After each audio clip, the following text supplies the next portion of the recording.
When we think of Thanksgiving Day as part of history, it surely comes to mind what we have been taught. The Pilgrims, who in 1620 came over from England to the area now known as the state of Massachusetts. And during that first year, they had a hard existence, not having sufficient food and adequate housing. Then to top that off, many fell sick of smallpox and died. But then the Wampanoag Indians helped them learn to plant corn and to fish, according to what is found in the diary of Edward Winslow, one of the Pilgrims. In 1621, they had a bumper crop of corn, among other things. And so, somewhere between October and November, they celebrated 3 days of Thanksgiving together with the Indians. It wasn't until 201 years later, in the time of President Abraham Lincoln, that Thanksgiving was declared a national holiday. Ever since, we have been celebrating it on the second last Thursday of November.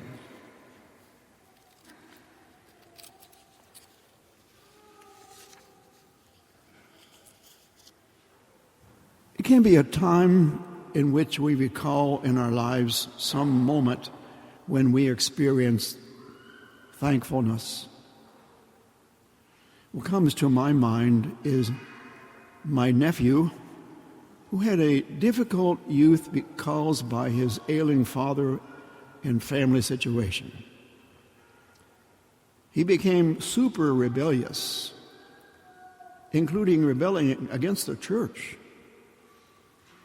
I, being a priest of the church, he didn't like me being around. I remember so clearly one day hearing him tell his mother in the other room of the house, "I don't want that priest in our house." And with that, he exited through a window. Then time passed.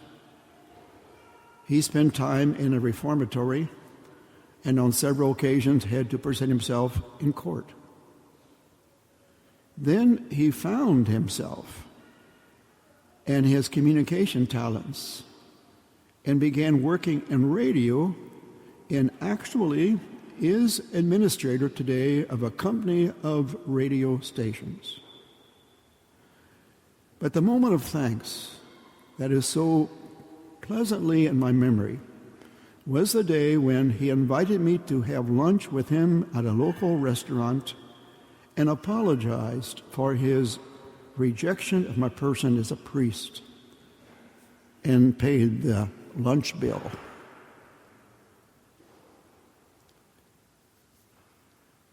In the responsorial Psalm 50, we reflect on how in the Old Testament the way people were expected to show respect to God was by offering one of the best of the sheep of their herd, slaying the animal and placing it on the altar and burning it so smoke raised up, giving glory to God. In the same way, a portion of the grain harvest was offered in adoration.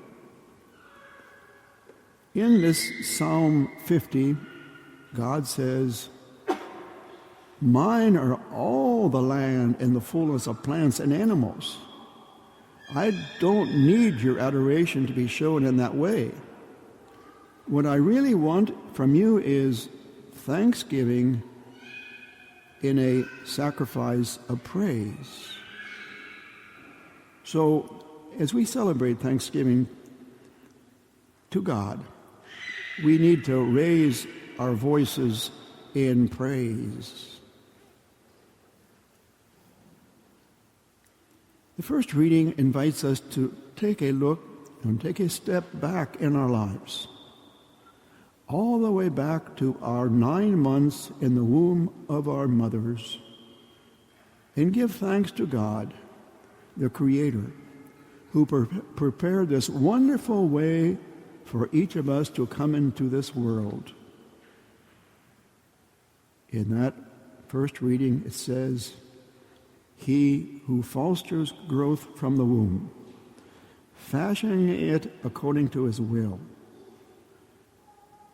So now just each one of us take a moment of silence to thank God for your birth.